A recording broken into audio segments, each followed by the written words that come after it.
Halo guys, Assalamualaikum warahmatullahi wabarakatuh. Kembali lagi bersama saya Bobby Herian.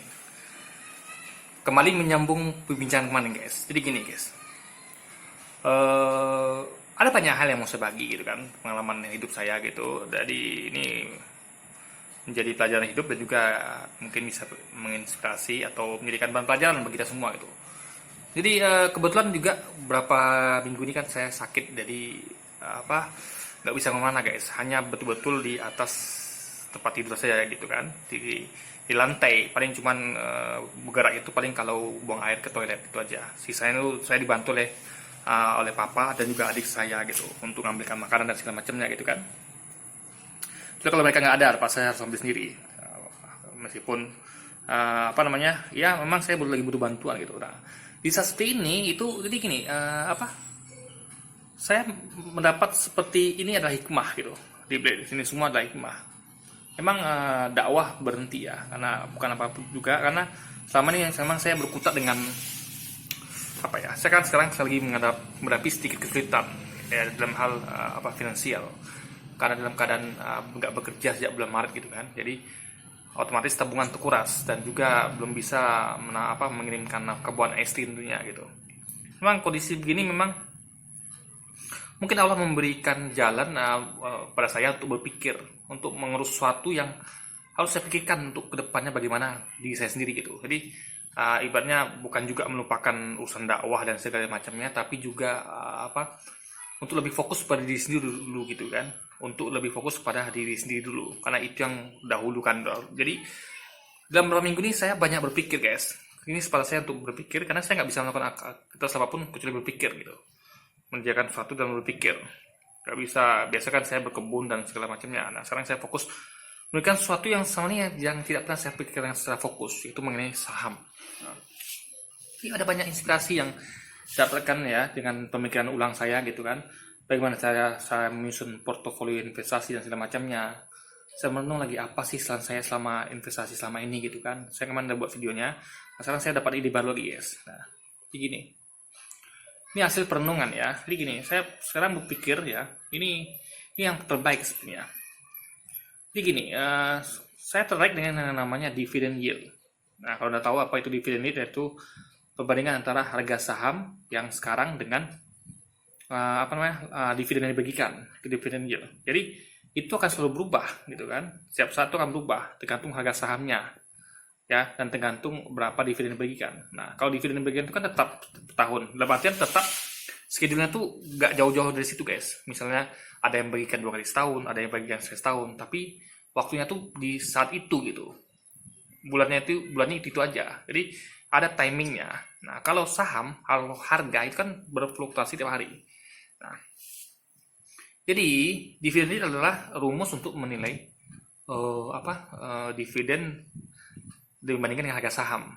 Nah, jadi itu adalah betul rasio statistik timing namanya. Jadi kalau Anda beli pas waktu itu, itulah harga termurah saham itu di saat dia bagian dividen berapa gitu. Nah, itu dividen yield. Nah, ini tentu beda dengan earning per share gitu kan, atau keuntungan per lembar saham. Ini beda lagi. Itu adalah sesuatu yang nilainya memang didapat per tahun. Jadi nilai itu fix, per tahun itu fix gitu. Setiap laporan keuangan keluar, itulah dapat EPS-nya. Sama juga dengan ROE juga seperti itu. Return on equity, pengembalian dari keuntungan sama. Nah, khusus dividen yield ini khusus berlaku pada waktu itu dan selalu berfluktuasi dividen yield. ROE tidak. ROE itu hanya berfluktuasi ketika libanya laporan keuangan baru. Nah, jadi perusahaan yang bagus sebenarnya adalah perusahaan yang ROE-nya bagus, ROE dan IPS-nya bagus. Cuman kita perlu masuk market ini pas di saat harganya diskon, itu yang penting. Jadi Anda nggak bisa beli suatu saham, menurut saya ya, sepanjang pemikiran saya yang karena saya terus berpikir dan terus mendapatkan ide-ide itu baru gitu kan. Saya terus berpikir guys untuk merancang bagaimana portofolio yang bagus gitu. Kemarin saya sudah ceritakan beberapa dan saya sekarang mendapatkan ide baru lagi. Dan tentu ide itu harus dieksekusi gitu ya kan. Nanti saya akan ceritakan bagaimana cara eksekusinya. dengan cara saya tentunya. Bisa cocok dengan Anda, bisa juga tidak, tapi ini adalah cara saya setelah pemikiran saya yang mendalam selama beberapa minggu ini, gitu kan, karena saya punya waktu untuk berpikir. Nah, jadi kalau kita, ini bagi saya sangat mengubah mindset saya. Selama ini saya adalah seorang value investor, saya selalu melihat equity perusahaan, karena saya merasa equity itu milik saya gitu, milik kita pemegang saham. Setiap equity modal yang dimiliki perusahaan telah milik kita sebagai pemegang saham. Cuman masalah adalah Anda punya ketahanan seberapa lama untuk menunggu itu semua, ya kan? Oke lah, Anda pegang perusahaan yang PBV-nya misalnya 0,2, berarti modal Anda itu sebenarnya adalah 8 kali berapa kali ya, 0,2, berarti intinya adalah ada modal Anda itu adalah 8 kali lipat mungkin ya, sekitar itu dari modal. Intinya adalah modal Anda sebenarnya satu bagian, tapi Anda beli di harga 0,2 modal. Jadi Anda sebenarnya berhak atas modal lebih besar daripada Anda keluarkan. Cuman masalahnya lah, itu kan seperti ditahan gitu. Nah, kita manusia, tentu kita tuh, saya berpikir ulang ya mengenai investasi saya, kita nggak mungkin menahan sesuatu terlalu lama. Kalau kenapa guys? Kita kan harus ada take and give. Nah, kalau kita meng-give sesuatu, kita harus dapat take-nya, bagian kita. Nah, itu harus dikeluarkan perusahaan, menurut saya ya. Minimal ada lah gitu. Nah, jadi kenapa? Karena kita hidup sementara, ya kan? Hidup sementara, kita perlu dana untuk banyak hal gitu, untuk menafkahi keluarga dan segala macamnya. Maka saya berpikir ulang, kok saya itu sih nggak masalah juga, bagus, tapi itu memang jangkanya terlalu panjang guys. Dan menurut saya, seperti saya yang kemarin saya katakan di video yang awal ya, bukan yang kemarin, memang di umur sekian ini kita itu nggak bisa lagi lakukan gaya seperti itu, karena itu cocok untuk anda yang berusia 20 tahunan ya, yang masih bekerja, yang belum keluarga tuh oke, karena Anda belum punya tanggungan. Tapi orang-orang seperti saya itu punya tanggungan dan itu harus mengorbankan sisi ambisiusnya gitu. Memang kalau dikatakan menumpuk equity itu memang sangat ambisius, jadi sangat keren sekali menurut saya. Tapi kekerenan itu harus diubah karena tuntutan dari keluarga, tuntutan dari kehidupan gitu kan. Maka harus ngalah. Bagi anda yang masih sudah masuk kepala 35 lah ya. Kalau 30 saya tuh masih aman lah. Kalau saya kan 38 itu harus sudah switching ke saham-saham yang masih dividen. Nah, timing paling tepat untuk membeli saham itu dengan cara dividen adalah dengan ketika dia dividen yieldnya tinggi. Nah, jadi dan itu bisa berlaku sepanjang tahun. Anda nggak mesti misalnya kayak sekarang nih ada dua perusahaan yang dividen yieldnya 15 dan 16%. Ya ibaratnya 15% ke atas. Yaitu ITMG dan PTBA. Nah, ITMG PBV masih bagus 0,7, cuman PBV-nya sudah 1,4 kali dari modal dia. Itu menurut saya itu nggak masalah guys. PBV itu menurut saya sekarang tidak bermasalah. Yang penting adalah dividen yang dibagikan. Kan kita perlu uang untuk banyak hal gitu kan. Perlu uang per tahun, penghasilan pasif income per tahun. Itu menurut saya cukup penting sekarang. Saya sudah berubah mindset saya nggak lagi tumpuk equity. Saya harus dapatkan penghasilan per tahun untuk menambah kebutuhan hidup sehari, dan ya intinya ada nanti kalau ada juga kan bisa diinvestasikan lagi. Jadi opsi ini yang paling logis ketika Anda berumur 35 tahun ke atas. Kecuali kalau Anda masih di umur 35 tahun ke bawah, is okay. Kan kita bicara mengenai kebutuhan dan lain sebagainya. Nah, lalu jadi sekarang kan saya pegang saham Lennox Investama gitu. Nah, itu kan saham saya nyangkut, ya kan nyangkut. Harga rata-rata itu saya harus jual balik modal itu di harga 130 rupiah lembar. Sekarang harganya kan di pasar 80, jauh banget guys. Dan saya orangnya memang jangan sampai rugi lah ya. Nih, karena kenapa? Yang saya lakukan adalah sekarang ini adalah saya berusaha menjual saham saya memiliki itu adalah untung. Dan itu rekor tuh masih saya pegang sampai sekarang. Saya belum pernah sejarah pegang saham tuh yang jual rugi. Minimal untung 1 rupiah per lembar. Perkara ada fee untuk broker jual beli itu lain masalah gitu kan. Tapi menurut saya tuh hitung-hitungannya saya juga nggak terlalu yang penting ketika saya jual saya untung, itu yang pasti. Jadi saya akan berusaha untuk men-switching dana yang saya punya itu ke perusahaan yang dividen yieldnya tertinggi. Nah, ini kan kadang-kadang berlomba nih. Kadang-kadang karena harga fluktuasi, kadang-kadang PTBA yang lebih tinggi dividen yieldnya, kadang-kadang PTMG, ITMG. Nah, jadi yang itu akan langsung terus gitu, dan dividen yield itu akan berlaku sepanjang harga berubah. Jadi nggak ada limit yang pasti. Jadi masih ada waktu. Kalau misalnya kayak pasar masih menilai ini saham tambang masih jelek ya, itu dividen yield akan bertahan sehingga tahun depan, sehingga nggak terlalu juga harus buru-buru untuk membeli saham itu gitu. Sama dividen yieldnya terjaga di kisaran 15% sampai nanti keluar laporan keuangan terbaru. Nah, nanti ketika keluar laporan keuangan terbaru, tentu dividen yield akan berubah, dan juga berubah terus setiap saat sesuai dengan harga pasar.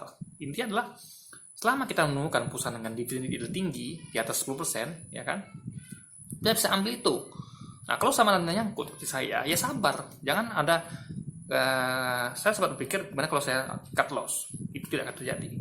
Karena kenapa? Karena dividen ini akan berlaku terus, ya kan? Nggak dikasih timing dengan sebulan, bisa terus gitu kan? Kita nggak tahu, karena itu tergantung pasar. Jadi akan ada banyak kesempatan untuk dividen itu di atas 10%. Jadi kita tinggal jaga jangan sampai rugi dulu gitu. Nah, makanya posisi yang sekarang ini saya akan berusaha jual untuk, nah nanti dananya akan saya berikan di saham-saham dengan dividen yield tertinggi, yang tentu akan berubah setiap saat karena tergantung dengan pergerakan harganya gitu kan. Nah, jadi hasilnya nanti tentu ya, jadi memang butuh kesabaran ya, karena itu Anda tinggal pilih hidup Anda tuh. Kalau Anda di usia 20 tahunan, Anda bisa ambil metode yang tumpuk equity tadi, ya kan. Kalau Anda memang udah umur di atas 35 dan memang butuh dana per tahun untuk langsung hidup dan segala macamnya, Anda cari yang dividen. Dan sekarang saya udah masuk ke pemikiran seperti itu, guys. Saya akan mencari saham yang kasih dividen yang tinggi, karena dividen, dan ingat dividen yang tinggi itu bukan perusahaan yang untungnya tuh dibanding modalnya bagus, dalam artian yang istilahnya, rasionya tuh yang bagus lah. Misalnya perusahaan A misalnya untungnya dibanding modalnya tuh lebih tinggi daripada perusahaan B, tapi bisa jadi perusahaan B yieldnya lebih tinggi daripada perusahaan A karena harga perusahaan lagi jatuh gitu. Nah, jadi kita ambil yang jatuh itu harganya, harga diskon namanya, karena kita kan belinya timing. Jadi kita beli ketika dividen tinggi. Nah, karena kita adalah masuk pasar itu kan yang penting timing, guys. Timing. Kalau Anda misalnya mencari yang seperti tadi, menunggu itu perusahaan Anda beli saat itu juga, itu kan perusahaannya nggak diskon. Makanya kita ambil yang diskon, yaitu ketika dividennya tinggi, itulah diskon dia gitu. Kita beli di harga murah. Masuk pasar tuh ya memang saya memang harus di harga murah, harga diskon. Nggak penting perusahaannya tuh dividennya gede dibandingkan modalnya, tapi harga lebih mahal kan. Nah, bisa jadi nanti harganya jatuh, Anda rugi 2 kali. Rugi dari segi penurunan harga saham dan ini. Tapi kalau ini minimal kalau harga pun jatuh, ya kan, saya kan udah beli kemarin di harga segitu gitu. Jadi udah cukup murah gitu. Jadi kalau lebih murah lagi itu memang sudah suatu hal yang kurang beruntung dibandingkan kalau Anda memang lagi beli di harga tinggi. Kalau kita beli di harga diskon, kalau dia masih jatuh harganya, berarti kurang diskon gitu. Nah, tapi kita kan udah beli di harga diskon. Beda dengan kalau kita beli di harga normal, udah jatuh, berarti kita kan harganya diskon, kita nggak beli di harga diskon, berarti kita rugi gitu. Karena kita membeli kan di saat tepat itu ketika diskon gitu, guys, bukan harga normal. Jadi minimal kita sudah tepat ketika belinya di harga diskon gitu. Kita beli barang diskon, yang kalau diskon lagi yaitu resiko yang tidak kita duga-duga. Tapi kalau kita beli harga normal untuk potong diskon, itu berarti ada penyesalan. Kenapa kita nggak tunggu diskon dulu gitu? Nah, maka masuk pasar tepat adalah ketika sekarang harga lagi diskon. Nah, sekarang ini saatnya kedepannya juga begitu. Anda tinggal perhatikan saham-saham yang dividen yield-nya tinggi di atas 10%. Itu Anda yang paling tinggi itu yang ambil. Itu saran saya sebagai investor yang telah mendalami saham selama dari tahun 2011 ya. Oke guys, jadi mungkin ya sekian dulu sharing kita kali ini. Ini cuma tergantung kebutuhan Anda. Apakah Anda seorang yang muda yang ambisi tinggi atau seorang yang sudah harus saatnya untuk memikirkan kehidupan Anda sendiri, ya, ngurus kehidupan Anda sendiri, karena Anda udah masuk pada saatnya tidak lagi bekerja dan butuh penghasilan sampingan atau passive income. Nah, Anda ubah mindset Anda seperti saya yang dulunya terlalu ambisius, sekarang menjadi sedikit berkorban karena mengurangi sedikit level ambisius saya untuk demi karena masanya seperti ini, kita butuh passive income dan kita juga sudah sekarang lagi pandemi pula gitu, jadi kita memang butuh sekali uang cash sekarang, dan penghasilan itu didapat dari dividen, jadi kita tetap bisa berinvestasi dan kita dapatkan passive income per tahun, ya kan, karena kita ya masanya memang seperti ini gitu. Jadi tergantung usaha Anda, kalau memang Anda kuat, Anda bisa ambisius, Anda bisa ambil yang tumpuk modal tadi. Ya kalau bisa nggak usah bagi dividen deh, yang penting modal inti meningkat terus. Karena itu kan modal inti itu adalah hak Anda sebagai pemegang saham gitu. Oke, kali perusahaan ditutup, uang itu akan kembali pada Anda juga. Dan Anda akan bayar murah, Anda akan mendapatkan gain yang luar biasa gitu. Kalau perusahaannya tutup saat itu juga. Oke guys, jadi mungkin sekian dulu video saya kali ini. Sampai jumpa lagi di video-video selanjutnya. Wassalamualaikum warahmatullahi wabarakatuh.